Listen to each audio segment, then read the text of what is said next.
사랑하는 여러분, 오늘도 또 이렇게 하나님께서 우리에게 힘 주셔서 또 아침을 깨울 수 있도록 새벽기도의 영성을 주신 것을 감사하고, 또 우리가 이 자리에 또 나오게 된 것은 또 기도 제목이 있어서 나온 것 아니겠습니까? 그 기도 제목은 뭐냐면 우리가 이제 이웃초청주를 갖게 되는 겁니다. 많은 분들이 이야기합니다. 목사님, 왜 이웃초청 굳이 필요하나요?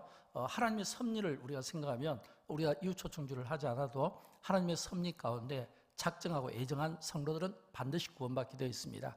우리는 하나님의 섭리와 그 구원을 믿습니다. 그러나 하나님께서 그 일을 누구에게 위임하신다면 천사가 흠모할 만한 그 귀한 일을 우리에게 위임하셨거든요. 그래서 영광교회는 오늘도 또 우리가 이웃초청주를 갖게 되는 겁니다. 또 전도집회를 갖게 되는 겁니다. 어떤 분들은 굳이 전도집회 할 필요가 있나요? 라고 이렇게 이야기할 수도 있지만 절대 그렇지 않습니다. 왜냐하면 영광교회가 이웃초청주일 또는 전도주의를 갖는 것은 아직도 우리 주변에 보면 예수 믿고 구원받아야 될 자들이 있기 때문입니다. 아직도 저는 우리 주변에 또 우리 멀리에 아직도 구원받아야 될 사람들이 있다면 저는 반드시 이웃초청주를 통해서 그들의 영혼을 반드시 구원하는데 저는 영광교회가 이 구원의 통로로 쓰임을 받았으면 좋겠습니다. 또 우리 또 주변에 또 우리 먼 세계 지도를 놓고 볼 때 아직도 복음이 필요한 나라들이 있다면 저는 반드시 영광교회가 또 선교를 통해서 그 귀한 일들을 또 감당해야 된다고 생각합니다. 왜냐하면 구원받아야 될 자들, 그들이 누굽니까?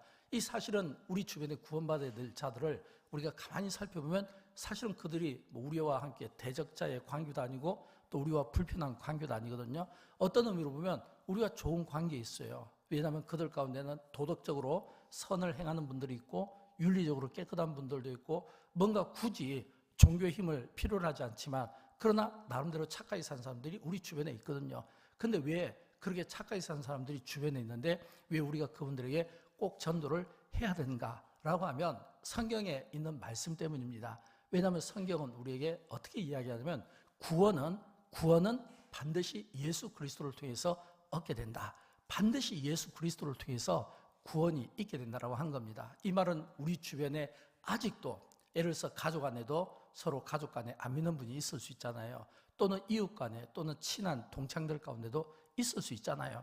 주변에 보면 많이 아직도 이 예수 그리스도의 이 구원을 필요로 하는 믿지 않는 자들이 있거든요. 그래서 반드시 구원은 성경이 뭐라고 하냐면 예수 그리스도를 통해서 구원을 얻게 되고 예수 그리스도를 말미암지 않고는 구원을 받을 수 없다는 말씀을 우리에게 들려주고 있습니다. 그 가운데 대표적으로 요한복음 14장 6절 말씀, 그리고 또 사도행전 16장 31절 말씀이 대표적인 말씀이거든요. 우리 같이 한번 이어서 읽어보도록 할까요? 예수께서 이르시되 내가 곧 길이요 진리요 생명이니 나로 말미암지 않고는 아버지께로 올 자가 없느니라. 주 예수를 믿으라. 그리하면 너와 내 집이 구원을 받으리라 하고 아멘. 반드시 구원이 누구를 통해서요? 예수 그리스도를 통해서. 왜냐하면 길이요 진리요 생명이신 그리스도께서 나로 말미암지 않고는 아버지께로 올 자가 없느니라. 주 예수를 믿으라. 그리하면 너와 내 집이 구원을 받으리라. 그랬거든요. 반드시 구원은 예수 그리스도를 통해서 받아야 되고 아무리 세상에서 선행과 도덕과 철학과 어떤 종교적인 그런 윤리를 가지고 있다 할지라도 그들에게 예수의 이름이 없으면 구원을 받지 못하는 거예요. 반면에 좀 세상에서 좀 허물이 있고 좀 부족하더라도 그들에게 예수의 이름이 있으면 그 예수의 이름이 그를 구원시킨다고 하는 사실을 믿으시기 바랍니다. 여러분, 우리가 이 자리에 왜 나왔어요? 예수님 때문에 나왔잖아요. 우리가 이 자리에 나와서 기도하는 것은 왜일까요? 아직도 예수 믿지 않는 자들, 그들을 향해서 예수 믿는 내가 그들이 예수를 믿을 수 있도록 우리가 인도하고 돕기 위해 저와 여러분이 이 자리에 나왔다라고 하는 것입니다. 저는 이제 2024년 이 가을에 또 한 번 영광교회가 이웃초청주를 가지게 될 때 저는 이 이웃초청주를 통해서 많은 믿지 않는 분들이 예수를 믿었으면 좋겠습니다.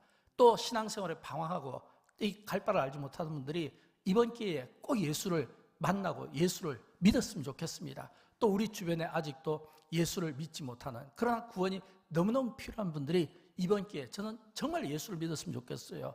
그래서 2024년이 정말 천국잔치로 떠들썩했으면 좋겠고 많은 분들이 예수 믿고 구원받는 그런 그 구원의 오늘 이 시대에 방주와 같은 역할을 감당하는데 저와 여러분이 거룩하게 쓰임받기를 주님의 이름으로 축원드립니다. 그러려면 무엇보다 이 예수를 믿게 해야 되는데 그러면 아직도 이 예수의 이 구원이 필요한 그들을 우리는 보통 불신자 이렇게 이야기하잖아요. 그러면 이 불신자를 우리가 어떻게 섬겨야 될까라고 했을 때 저는 세 가지로 여러분에게 말씀을 드리고 싶어요. 우리가 이 불신자를 잘 섬기기 위해서는 첫째는 이 목자의 심정을 저는 가져야 된다고 생각합니다. 목자의 심정. 왜 목자의 심정이 필요할까요?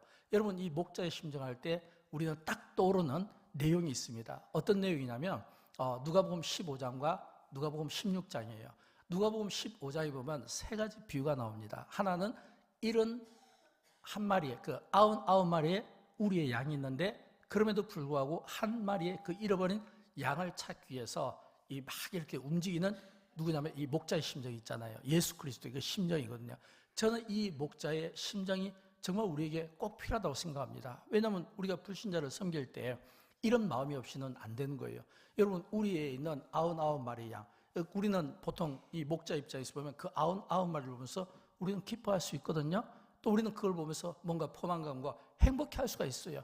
그러나 한 마리의 그 잃어버린 양이 어딘가에서 방황한다면 그 한 마리의 잃어버린 양을 찾기 위해서 들과 산과 계곡을 찾아다니면서 그 한 마리 잃어버린 양을 찾았을 때 예수님께서 어깨에 탁 메고 오시는 그 유명한 그 그림 있잖아요. 그런 그 그림을 볼 때 예수님의 온몸에는 찢기고 상처가 났지만 그러나 그 표정에는 기쁨이 있는 거예요. 또 두 번째 누가복음 15장에 보면 한 여자가 잃어버린 드라크마의 비유가 나옵니다.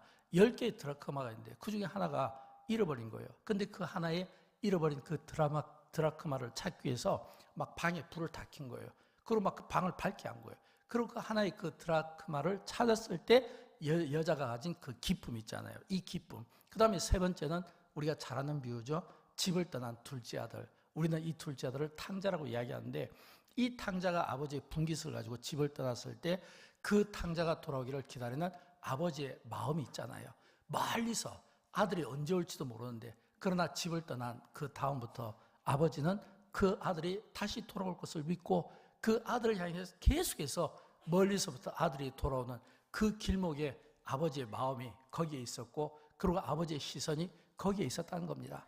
여러분, 이것은 무엇을 뜻할까요?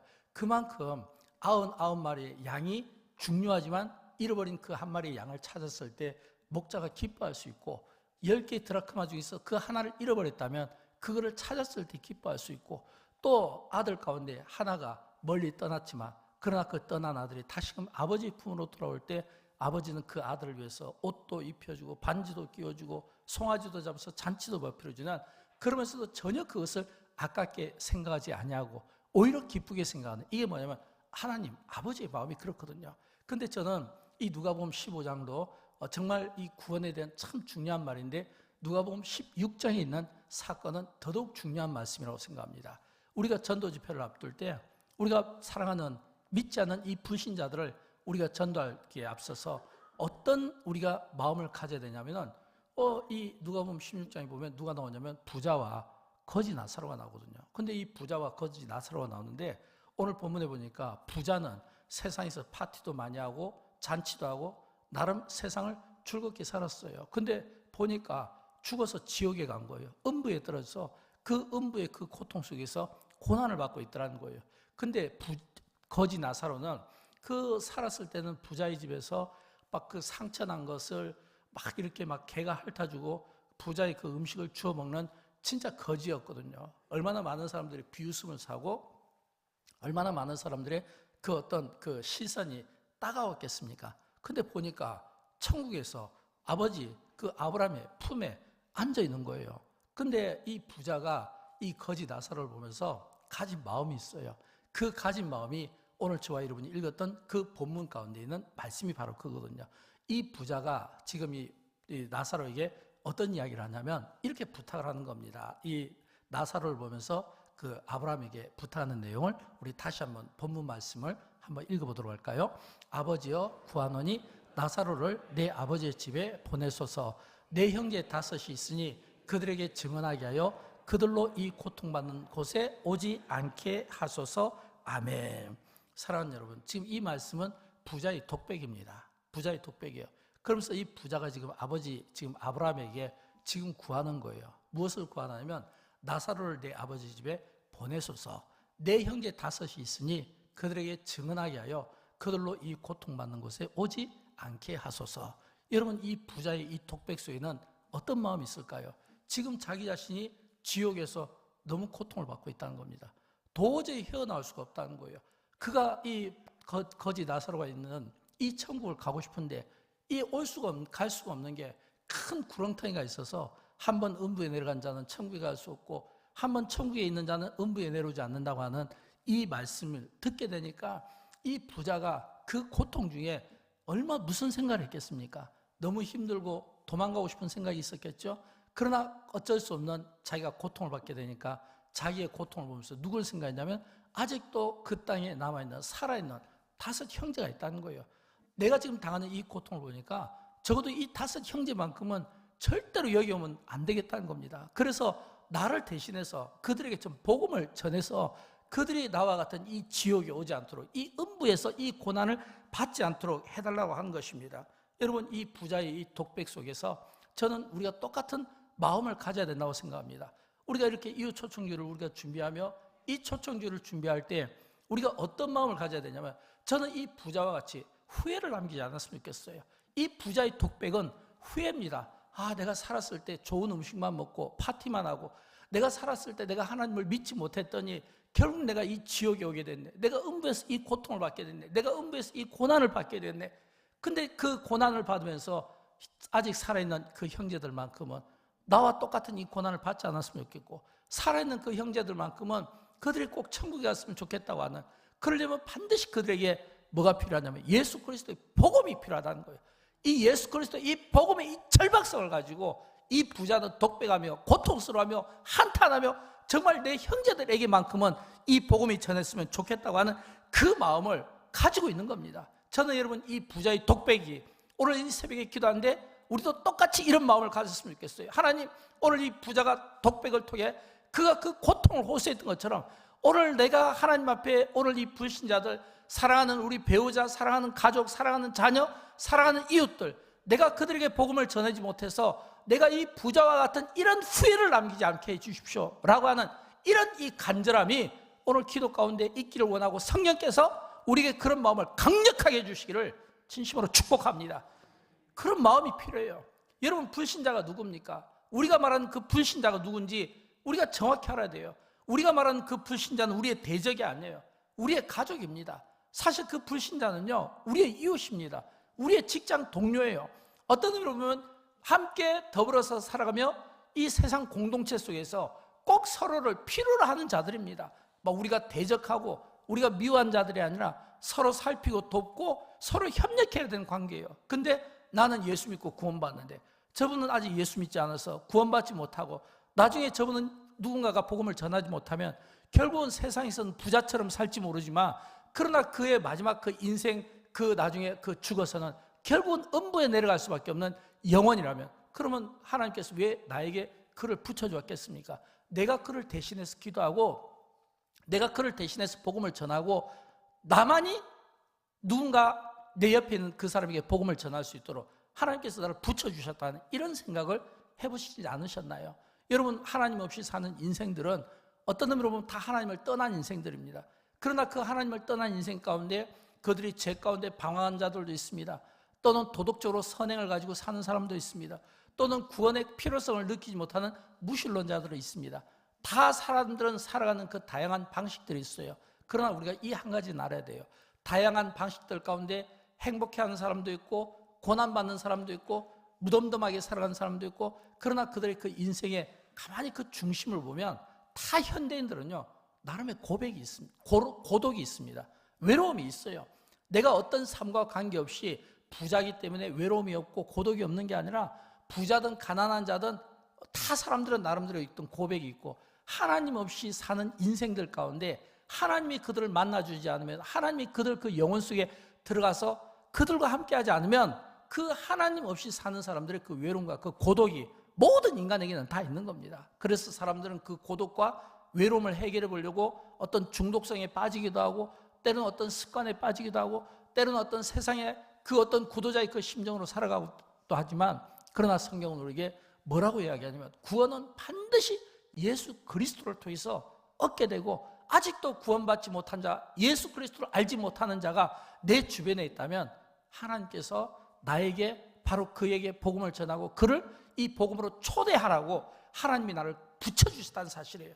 저는 이 사실을 여러분이 반드시 인식하고 이번에 이 이웃초청주의에 임하면 좋겠습니다. 그러려면 두 번째, 우리가 잘못된 편견의 벽을 우리가 뛰어넘을 수 있어야 돼요. 어떤 편견의 벽일까요? 여러분, 성경에 보면 예수님 당시에 바리새인과 그리고 율법주의자들이 나옵니다. 그런데 사실은 이 예수님 당시에 바리새인들과 율법주의자들, 그들은 누굽니까? 사실 그들은 이 종교에 대해서 굉장히 깊은, 성경에 대해서 깊은 지식을 가진 자들이잖아요. 근데 그렇게 깊은 지식을 가진 그들이 이 잘못된 이 편견의 벽 때문에 이 불신자들을 대하는 태도가 너무 안 좋았어요. 왜냐하면 그들은 나름의 어떤 그들의 기준이 있었어요. 그들이 율법적이지 못하다, 종교적인 열심이 없다, 또는 그들이 어떤 그 사회에서 있는 어떤 그 계급적인 이런 편견을 가지고 있었어요. 여러분, 우리가 전도할 때, 우리가 불신자를 대할 때 가장 중요한 것은 우리가 그 사람에 대해 갖는 이런 어떤 편견, 잘못된 편견, 이걸 뛰어넘을 수 있어야 되고, 이런 편견들을 허물어뜨릴 수 있어야 돼요. 근데 우리는 많은 경우 이런 편견들이 있어요. 저 사람은 절대 예수 믿으면 안 돼. 저런 사람이 교회 오면 시끄러워져. 저런 분은 교회에 있으면 안 돼. 저런 분은 교회에 있는 것보다 교회 밖에 있는 게 우리가 또 신앙생활하기 편해. 이게 뭐냐면 그 사람에 대한 잘못된 편견이잖아요. 근데 우리는 살아가다 보면 이런 편견들이 없는 것 같지만 사실은 이런 편견들이 참 많이 있다는 것을 우리가 볼 수 있어야 됩니다. 과거에 새벽 기도에 이렇게 이웃초청주일 때 이렇게 어느 분이 술을 잔뜩 드시고 한번 오신 적이 있어요. 근데 그분이 오셔서 저한테 막 항의를 하더라고요. 목사님, 지금 보니까 영광교회가 지금 전도 집회하는데 왜 나한테는 전도 집회하면서 왜 나에게는 한 번도 복음을 제시하지 않고 왜 나에게는 이 교회 나오라는 말을 하지 않습니까? 왜 나에게는 그 전도지 한 장 주지 않습니까? 라는 이야기를 들었을 때 제가 굉장히 당황한 적이 있었습니다. 또 한 번은 그분도 굉장히 술을 많이 드시고 화가 많이 났어요. 왜냐하면 그분은 그 자기 자녀가 우리 교회 학생이었거든요. 우리 교회 초등학교, 주일학교 학생이었는데 그 학생이 굉장히 믿음 생활도 잘하고 또 그 아이가 좀 몸이 많이 아파서 교회에서 또 이렇게 병원비로도 좀 돕고 또 이렇게 많이 우리가 보살펴 줬어요.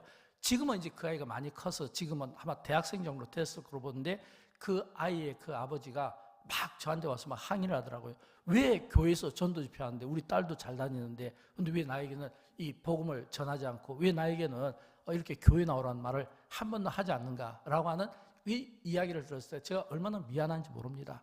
여러분, 그런 이야기를 우리가 들을 수 있습니다. 우리 주변에서 왜 나에게는 왜 전도지를 주지 않냐는 거예요. 그때 제가 가진 마음은 뭐였냐면 내가 저분들의 구원을 위해서 기도는 했지만 행동으로 옮기지 못한 겁니다. 기도는 했지만 행동을 옮기지 못한 거예요. 여러분, 우리가 요한일서에 보면 나오잖아요. 우리가 말과 우리가 혀로만 사랑하지 말고 행함과 진실함으로 사랑하자고 했잖아요.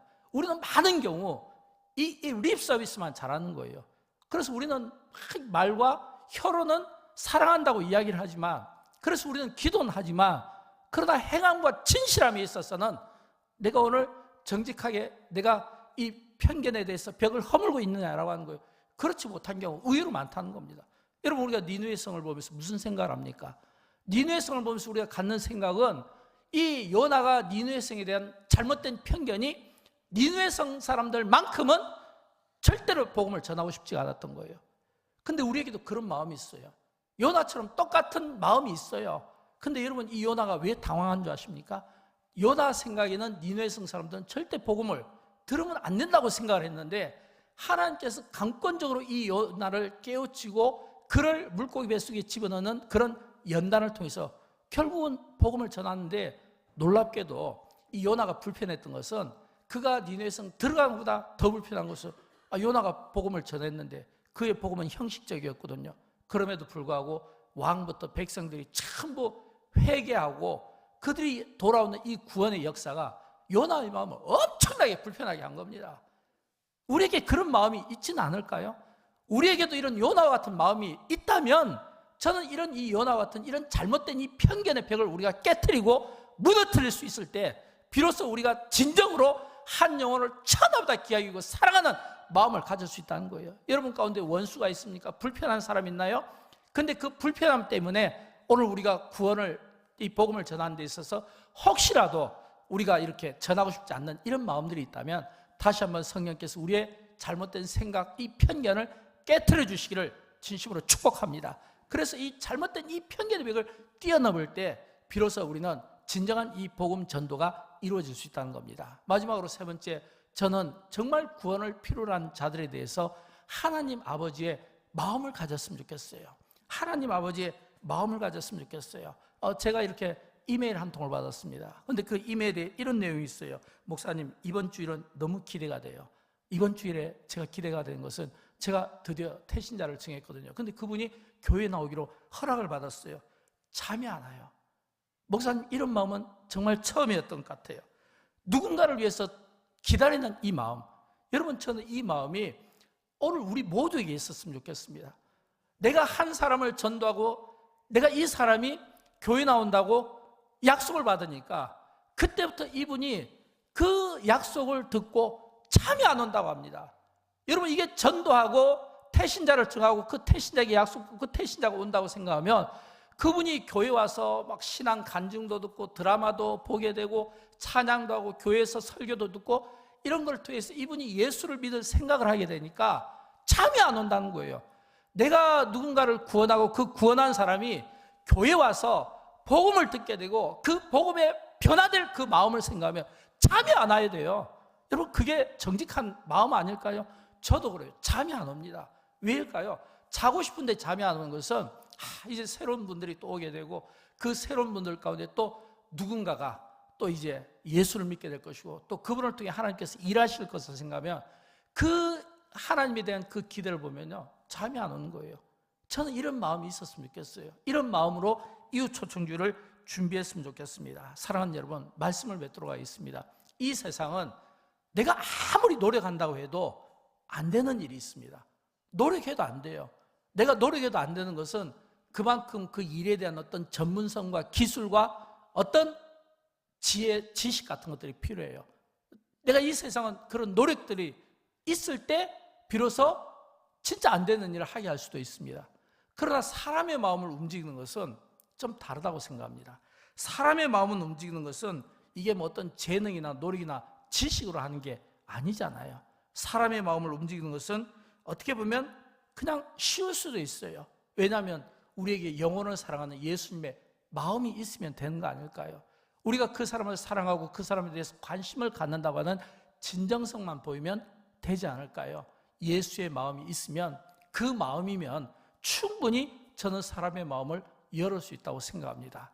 오늘 그들은 바로 구원받아야 될 자들이고 그들은 우리와 함께 믿음의 공동체를 이루어야 될 자들이고 혹시 그들 가운데 내가 갖는 그 사람에 대한 편견이 있다면 이 시간 기도하는 가운데 성령께서 완전히 깨트려 주시길 바라고 오늘 한 사람 그가 꼭 구원받는데 정말 하나님 아버지의 마음으로 우리가 함께 기도에 힘쓰는 가운데 이번 이웃초청주일에 많은 이 구원의 놀라운 그 역사를 오늘 세상 가운데 보여주고 아직도 전도하는 교회가 있고 아직도 부흥하는 교회가 있고 아직도 이 구원에 대한 이 목마름과 열정을 가진 이 교회가 있음을 우리가 주님 앞에 보여줌으로써 모든 영광을 하나님 앞에 올려드리는데 저와 여러분이 기도로 쓰임받기를 주님의 이름으로 축원드립니다.